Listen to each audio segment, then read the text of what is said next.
원래 집값하면 이제 뉴욕, 런던, 도쿄인데 여기는 아주 정상이죠. 그러니까 보통 이런 그래프 있으면 중간이 있으면 정상이잖아. 그죠? 보통 이런 그래프가 있으면 보통 중간이 정상이야. 근데 이제 서울은 이제 한참 얘네 하다못해 도쿄가 지금 8 정도 나오는데 서울이 이제 30 얼마입니다. 대단한 거죠. 대단한 겁니다. 근데 재밌는 거는 서울보다 더 골 때리는 도시들이 있기는 한데 전부 타이베이 그리고 상하이, 베이징, 선전입니다. 전부 다 중국이죠. 하나 대만 빼고. 그러니까 인구는 이제 정점은 찍고 내려오고 다 고령화 되고 있지만 이제 그 대학 졸업생들은 빠르게 늘고 있습니다. 빠르게 늘고 있어요. 그러니까 파란색만 봐서 느낌이 잘 안 오실 거예요. 증가율을 보면 이게 장난 아닙니다. 요즘 이제 중국 얘기하면 제일 얘기 많이 나오는 게 당연히 이제 제로 코로나 이제 봉쇄 저거 어떻게 할 거냐가 있고 두 번째가 올 한 11월쯤으로 예상되는 20차 이제 당대표 대회에서 시진핑이 3연임 혹은 이제 뭐 이제 그냥 계속 연임을 할지 뭐 요 얘기가 나오고 있는데 그러면 우리가 좀 연임 그 자체 그거보다는 그렇다면 연임을 하게 될 것 같은 시진핑은 이 상황을 어떻게 이 원인을 뭘로 판단을 하고 또 어떤 해결책을 갖고 있을까? 사실 그 지금 중국의 상황이 굉장히 힘든 건 맞습니다. 뭐 사실 요즘에 안 힘든 나라 없죠. 미국도 힘드니까 안 힘든 나라 없는데 중국은 중국 나름대로 정말 또 힘든 문제가 여러 개가 있거든요. 지금까지 사실은 너무 좋았던 시절이 좀 이어지지 않았나 싶을 정도로 좀 풀어 나가야 될 구조적인 문제가 막 첩첩이 쌓여 있는데 여기서 이제 그냥 지도자에서 이제 독재자로 넘어가는 거죠. 어. 사실 이제 지금까지 3명밖에는 없었지만 어쨌든 10년씩 하다가 넘겨왔었잖아요.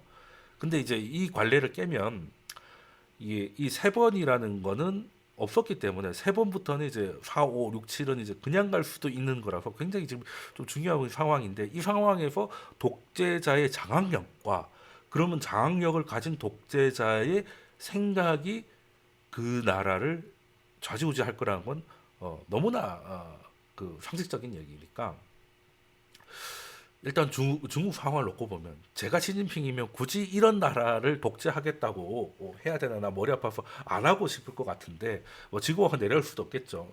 지금 뭐 보니까 일단은 어찌됐든 뭐 GDP가 어느 정도는 낮춰야 되니까 5.5 중국이 지금 5.5를 목표로 해가지고 그거를 못하게 될지도 모른다는 두려움에 시달린다는 것만 해도 예전에 뭐두 자리씩 나오고 할 때는 5.5%면 뭐 2분기 안에 하던 그런 거를 이제는 이제 공산당 목표치가 됐고 이제 그것도 하기 힘든데 그래서 과거 방식으로 좀 어떻게 해서 GDP라도 맞추려고 했더니 또 공동 부유는 또 해야 되고 그렇고 또 푸틴 때문에 이게 또 물가대로 올려놨지.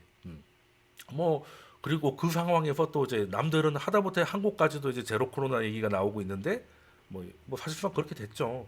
이제는 뭐 2급으로 내려가가지고 한국도 이제 뭘 안 해주는 식으로 가고 있으니까 이 상황에 혼자 북한하고 중국만 남아가지고 제로 코로나를 가야 되는 이런 골치 아픈 상황에 나라를 계속 평생 떠안고 싶지는 저는 않을 것 같은데 뭐 어쩌겠습니까? 지금 적이 많아가지고 지금 내려오면 죽을지도 모르겠으니 뭐 못 내려오는 걸 수도 있겠지만 일단 뭐 이렇게 된 거 잘 해봐야 되겠죠. 잘 해봐야 될 건데 참 그러고 보면 저 권력이 마약인 것 같습니다. 그죠? 자 그러면 중국의 3대 구조적 문제를 봅시다.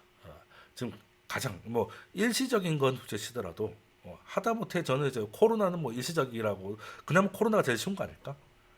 어느 순간에 뭐 약점 우리나라도 이제 치료제하고 백신이 mRNA로 이제 나와가지고 그걸 두 개를 다 가지고 국산으로 가지고 있는 나라 세 번째 나라가 됐잖아요. 뭐 중국도 언젠가는 하겠죠. 뭐 그렇게 되면 이제 그때 다 풀어가지고 죽을 사람 죽고 뭐 맞을 사람 맞든지 이렇게 될 거라서 차라리 저는 코로나가 차라리 구조적 문제는 아닌 것 같다. 그러면 중국이 풀어야 되는 구조적 문제가 이제 뭐가 있을까? 첫 번째는 뭐 부동산이죠. 부동산. 자, 이게 어떤 거냐면요. 이게 이쪽으로 가면 갈수록 이제 소득 대비 집값이에요. 그러니까 이쪽으로 가면 갈수록 오른쪽으로 가면 갈수록 이제 벌이에 비해서 집값이 졸라게 비싸다. 라는 겁니다. 자, 우리 자랑스러운 서울이 여기 있습니다. 재밌는 게요. 원래 집값 하면 이제 뉴욕, 런던, 도쿄인데 여기는 아주 정상이죠. 그러니까 보통 이런 그래프 있으면 중간이 있으면 정상이잖아. 그죠? 보통 이런 그래프가 있으면 보통 중간이 정상이야. 근데 이제 서울은 이제 한참 예전 하다 보다 도쿄가 지금 8 정도 나오는데 서울이 이제 30 얼마입니다. 대단한 거죠. 대단한 겁니다. 근데 재밌는 거는 서울보다 더 골 때리는 도시들이 있기는 한데 전부 타이베이가 그리고 상하이, 베이징, 선전입니다. 전부 다 중국이죠. 하나 대만 빼고. 그러니까 이게 우리나라보다 우리나라 서울 집값보다 더 골치 아픈 부동산 문제를 갖고 있는 도시들은 전부 다 중국이에요. 뭐 대만도 뭐 중국이니까 중화민국이니까. 그리고 서울하고 타이페이는 그나마 좀 광저우부터 시작해가지고 그거 서울보다 심한 데는 전부 다 중국이에요 이거. 그럼 우리도 이렇게 죽겠는데 중국은 오죽하겠냐는 거죠. 아니 근데 선전이 1등이네? 라고 하는데 베이징이 선전보다 집값은 더 비싼데 소득이 더 높아서 그래요. 소득이 더 높아서. 그래서 이제 선전이 지금 전 세계에서 돈 벌어서 그러니까 월급 받아서 집 사기 가장 어려운 도시가 됐습니다. 뭐 상하이, 베이징 하는데 이제 상하이가 생각보다는 싼 편인가 이 정도면. 아무튼 근데 이제 서울 기준으로 봤을 때 이 정도면 아주 골치 아픈 상황이라는 거고 뭐 쉽게 말해서 뭐 공산당 해가지고 뭘 하지 않으면 집을 못 산다라고 보면 되겠죠. 되겠죠. 그리고 이제 부동산 문제가 있고 그 다음 문제가 이제 우리도 뭐 겪고 있지만 사실 이게 뭐 취업자 보니까 눈물이 나네.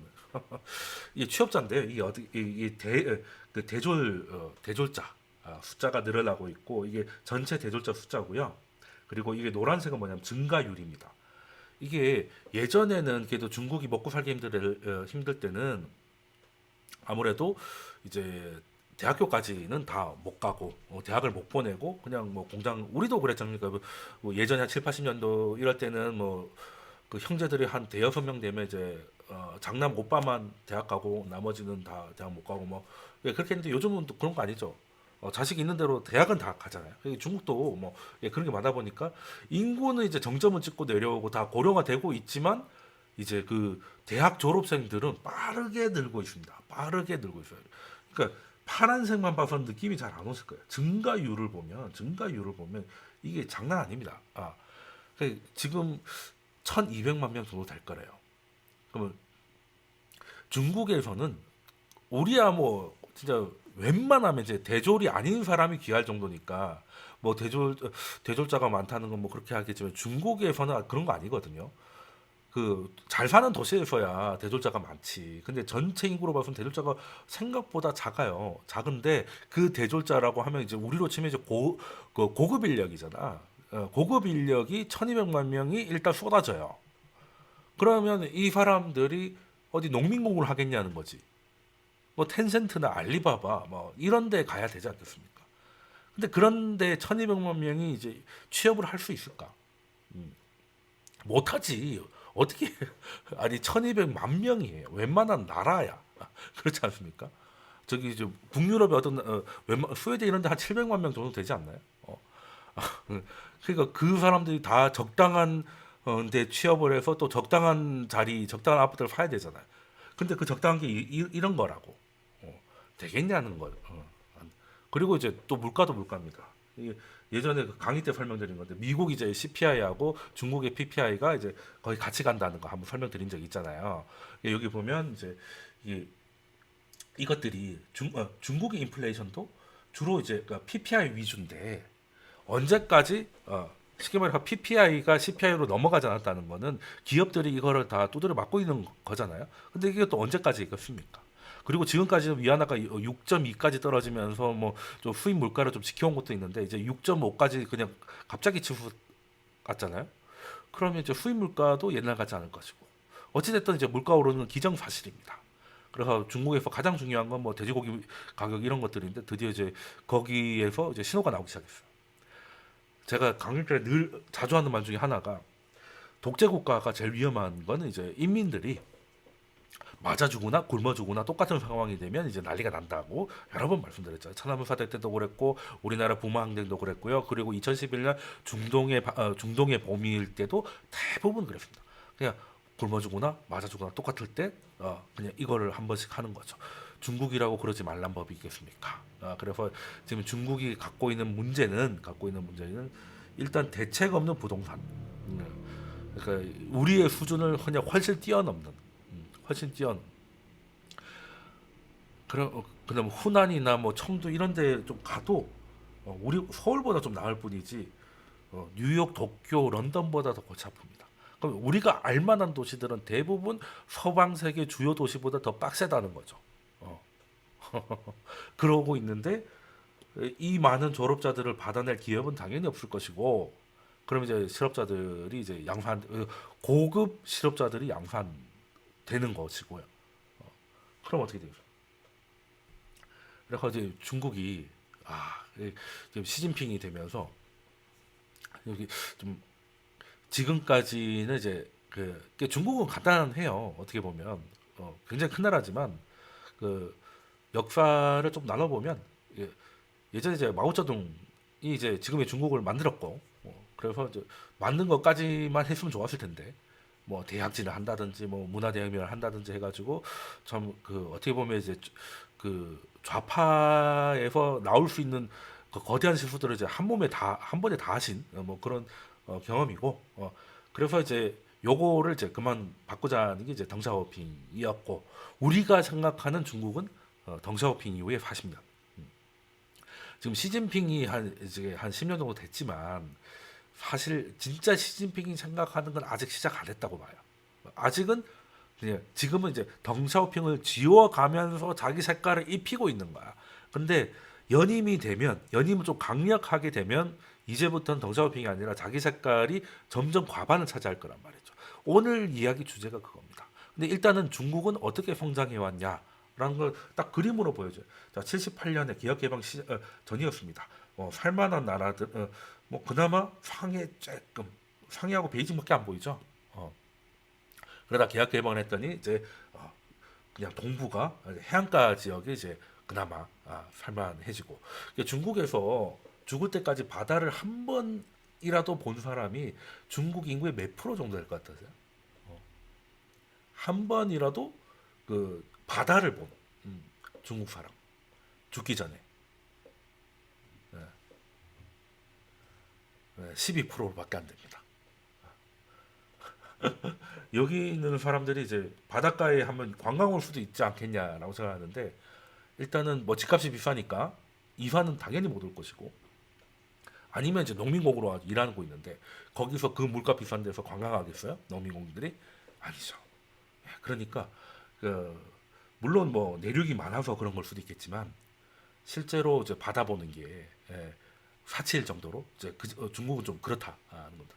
그리고 이게 그냥 고착화된 거죠. 별로 변화가 없어요. 그러니까 이게 숫자만 바뀐 거죠. 이 단위만 바뀌었을 뿐이지 그냥 점점 요때는 가장 지난 때가 1,000달러 이상이에요. 근데 이거는 만이죠. 이건 10만입니다. 그러니까 이게 그대로 굳어왔다. 중국은 바닷가가 보이는 동네하고 베이징 정도를 제외하고는 그 차이가 우리의 생각을 상상을 초월해. 쉽게 말해서 잘 사는 동네의 상징인 바닷가를 한번 보는 것만으로도 상위 12%에 들어갈 수 있다. 라는 거지. 예. 그러니까 중국이라는 게 그래서 우리의 그 빈부격차 수준을 좀 넘어갑니다. 넘어가고요. 그리고 이렇게 성장을 할 때 제가 지난 시간에도 한번 설명을 드렸지만 중국의 성장 방정식은 개혁 개방을 해가지고 했다는 거 뭐 맞죠? 개혁 개방을 했지. 근데 개혁 개방한다고 다 중국처럼 되나? 지금 그럼 다른 나라들은 개혁 개방을 안 해가지고 중국처럼 되지 않았나요? 그건 아니거든요. 그러니까 공산주의 국가나 사회주의 국가 개혁 개방한 나라 꽤 많습니다. 베트남도 그렇죠. 베트남 지금 공산 국가잖아요. 그죠? 공산 국가인데 물론 예전보다 많이 좋아졌습니다만 중국에 비해서는 뭐 아직 애교밖에 안 되고, 중국만 그러니까 개혁 개방한다고 다 이렇게 되는 게 아니야. 근데 개혁 개방이 뭘 말하느냐, 개혁 개방의 방식의 차이가 있는 거예요. 이제 중국은 일단은 사람 많으니까 싸구려 인건비를 동원해 가지고 일단 수출을 많이 합니다. 그 돈 가지고 뭘 해요? 그 돈 가지고 이제 부동산 개발을 하는 거지. 예, 부동산 개발을 해가지고 부동산 개발로 돈을 엄청 벌잖아요. 그걸로 또 부동산, 또 부동산, 또 부동산 이런 식으로 간 겁니다. 아, 이런 식으로 그냥 어찌 보면 굉장히 간단한 문제예요.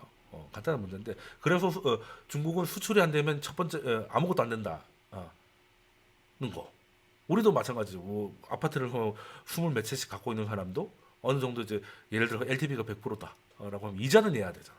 그러니까 이자 낼 수 있는 현금 흐름 끊기면 안 되는 건 똑같다. 그래서 수출이 일단은 중요하기 때문에 그래서 기축 통화가 안 된다고. 기축 통화는 적자를 봐야 되는 건데 중국은 적자를 보는 순간 망하게 돼 있어요. 기축이 아니고 그냥 진짜 그냥 쓰레기 되는 거지. 그래서 일단은 중국은 그게 중요하고 두 번째가 대부분 부동산에 너무나 많이 기댄다. 그러니까 수출은 그냥 이제 현금 흐름상 하는 거고 실질적인 부의 형성은 다 부동산이기 때문에 뭐 우리나라 대부분도 부동산이라고 뭐 어쩌고저쩌고 하지만 중국에 비하면 아무것도 아니에요. 중국에 비하면. 그러니까 이게 중국은 이제 나라가 커서 그런지 우리의 문제도 갖고 있지 우리의 문제를 좀 굉장히 크게 갖고 있다라고 보면 될 것 같고 근데 문제는 그래 그 방법이 당시에는 좋은 방법이죠. 말 그대로 선불원이잖아. 지금 덩샤오핑이 그냥 마오쩌둥이 그 집권기 한 40년을 겪어보니까 이거 뭐 톡하면 굶어 죽고 그냥 너무 정신없는 말도 안 되는 짓을 너무 많이 하더라는 거죠. 이게 사회주의가 아니고 이게 공산주의가 아닌데 도저히 안 되겠다. 그렇다고 해서 뭐 또 혁명을 일으켜가지고 공산주의를 뒤집을 수는 없으니 그나마 이제 흑묘양묘하면서 선불원해서 이제 중국을 개혁 개방을 해서 지금 우리가 생각하는 중국을 일단 만들어낸 거잖아요. 근데 거기까지 좋았어. 근데 이것도 한 40년 가다 보니까 뭐가 문제냐면 여기는 이제 국가 주도로 하고 있고 뭐 하다 보니까 양극화가 너무 심해지고요. 거기서 포함되지 않는 사람들이라든지 뭐 농민공이라든지 그리고 청년들 그러니까 뭘 해보려고 해도 이제는 예전처럼 취업도 잘 안 되고 뭔가 취업을 해도 부동산을 취득한다는 게 예전에는 말이 안 되는 가격까지 와 있기 때문에 이 사람들이 배제되면서 이제 좀 흑화되는 상황이 좀 심해지고 있는 거죠. 심해지고 있고 이게 단순히 이 돈을 이만큼 번다, 돈을 버는 게 이 정도 차이 난다는 거는 수입만 차이 나는 게 아니잖아요. 이 정도 격차가 나면 같은 나라라고 보기가 어려워요. 아니 보세요. 2017년만 봐도 요건 10만이 넘어가는데 여기는 4만이 안 되는 게 그러니까 쉽게 말하면 완전 다른 나라입니다. 완전 다른 나라예요. 그러면 이게 실질적으로 어떤 그 차이를 놓고 보냐면 아까 교육열 우리나라 교육열도 장난 아니지만 중국 교육열도 장난 아닌 거 알고 계실 텐데 생각보다 대학 졸업률이 낮습니다. 한국이 세계 최고거든요. 70% 넘습니다. 70% 넘대요. 이 2018년이니까 이때보다 더 높아졌을 거야. 대한민국이 최고죠. 근데 의외로 러시아가 높네. 자 그리고 중국이 저기 OECD 평균이 여기쯤인데요. 한참 밑에 있습니다. 한참 밑에 있어요. 그래서 한 나라가 뭔가가 그 산업이 막 바뀌고 할 때 적응이 좀 잘 되려고 하면 대학 졸업률보다 더 중요한 게 고등학교 졸업이라는 거죠. 그러니까 요즘은 세상이 좋아져가지고 뭘 하나 배워야겠다라고 하면 유튜브나 이런 거 통해 가지고 얼마든지 할 수 있거든요. 그렇죠? 근데 그것도 그 정도를 유튜브를 보고 스스로 학습하고 하려면 그 정도를 하려면 고등학교 나와야 된다는 거지. 이해되시는 거죠? 좀 더 고급적인 걸로 가려면 이제 그래도 학사 정도 나와야 되고 최소한 고등학교 정도 나와야 새로운 직업이 나오면 거기에 또 스스로 합격을 해서 거기에 또 들어간다든지 이게 되는데 중국은 잘 사는 지역에는 대졸자들이 1200만 명이 쏟아지는데 그게 아닌 지방에서는 고등학교도 안 나오는 인구가 훨씬 많아서 그, 다른 나라 수준이 아니라 격차가 심해도 너무 심하다는 거예요. 심해도 너무 심하니까 이거를 어떻게 할 방법이 없다. 방법이 없다는 거고 이게 지금 첩첩이 쌓이고 있는 구조적 문제입니다.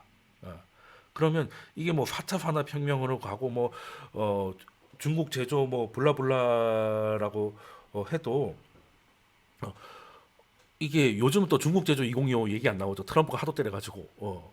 근데 그걸 하려고 해도 중국 지방의 저항력 문제가 생각보다 심각하고, 그러니까 이게 되게 웃긴 거죠. 한쪽에서는 뭐 세계적인 대학교에서 나와가지고 취업 못해서 중국엔 요즘 대학 가는 것보다 대학원 가는 게 더 어렵다고 하거든요. 왜? 어차피 대학 나와선 졸업이 안 되니까 그 당연히 대학원을 가야 되니 졸업자가 많으면 대학원 진학자도 많아지니까 그 경쟁이 엄청 심해진다는 거예요. 예. 그런 상황이 되고 있고, 한쪽에 가면 아직도 이제 뭐 우리 70년대 때 뭐 우리 농촌 가가지고 뭐 계몽 운동하는 그런 분위기도 아니고, 이 격차를 어떻게 해야 될 것이냐. 아, 잠깐 이거 초점 한번 또, 이렇게 하니까 맞네. 진짜 이거 정말 이거 다음에는 설치해놓고 할게요. 자, 이거는 지금까지는 국가 간의 차이였다면 지금은 중국 안에서입니다. 뭐 베이징, 상하이, 텐진 이런 데 잘 사는 데만 이렇게 놓고 나머지 뭐 티벳 이런 데는 티벳은 너무하니까 여기는 거의 뭐 교육이라는 게 뭐 불경밖에 없을 것 같고 다 이렇습니다. 차이가 심각하다는 것. 차이가 심각하고, 사실 이것도 인덱스 기준 1위거든요. 그러니까 중국이 의외로 지금 교육 격차가 너무 심하고 지역 격차가 굉장히 심하다. 그러니까 이게 참 어느 장단에 춤을 춰야 될지 모르겠는 거죠. 중앙 정부 입장에서는. 그런 상황이 좀 그 구조적인 문제가 있다는 것이고요. 그래서 당연히 좀 배운 사람들, 그러니까 우리가 지금 우리나라도 전체 출생률보다 서울의 출생률이 훨씬 낮잖아요. 왜겠습니까? 집값이 너무 비싸고 일을 그만두는 순간 여기서 살 수 없기 때문에. 오히려 잘 사는 지역일수록 이제 떨어지거든. 그럼 중국도 마찬가지예요. 중국에 이제 시골에는 이제 먹고 살 모이가 없고, 또 대도시에는 뭐 부동산이 없으니 우리랑 똑같죠. 그러니까 그 예전에 중국 하면은 그 일가구 일자녀, 그때 제가 태어날 때 79년에 그걸 시작했는데, 그때는 그래도 어떻게든 뭐 몰래 그때 뭐 쌍둥이가 되면 뭐 봐주고 뭐 했다 그러던데, 그러다가 빠지기 시작해서 그래도 예전에 추세 보세요. 20을 넘었던 데가 있구나. 와, 인구 10억은 아무나 하는 게 아니군요, 진짜. 뭐 그러다가 이제 쭉쭉 빠지다가 이제 너무 빠지니까 2016년에 이제 두 자녀가까지 허가를 내줬는데, 재밌게 두 자녀가 된다고 하니까 더 빠지네요. 더 빠지고 있고, 중국도 지금 아주 빠르게, 특히 이제 베이징이나 이제 그러니까 집값 비슷한 순서대로, 그러니까 그 좀 잘 사는 동네는 우리랑 별 차이도 안 납니다.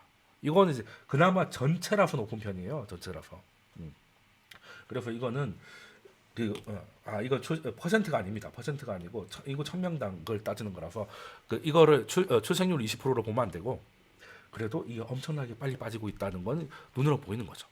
눈으로 보이는 거. 그러니까 이게 잘 사는 동네는 이제 빠르게 늙어가고, 못 사는 동네는 그냥 글도 모르는 상태에서 그냥 대책이 없어가지고 뭐 저러고 있는 상태. 그러니까 이거는 단순히 코로나의 문제라든가 아니면 뭐 이제 푸틴 때문에 물가가 올라서 뭐 유가 때문에 힘들다 이런 수준이 아니라 중국 구조적 문제예요. 이거는 어떻게든 크게 뭔가를 바꾸지 않으면 해결될 수 있는 것도 아니고, 이게 또 너무 오랫동안 적체된 문제라는 거죠. 그럼 이런 사단이 일어났던 원인을 이제 시진핑은 이제 뭘로 보고 있을까? 이거 이 원인이 뭘까? 라고 제 생각을 하는 거는, 저의 의심은 이제 덩샤오핑의 방식이 잘못됐다라고 생각하는 것 같아요.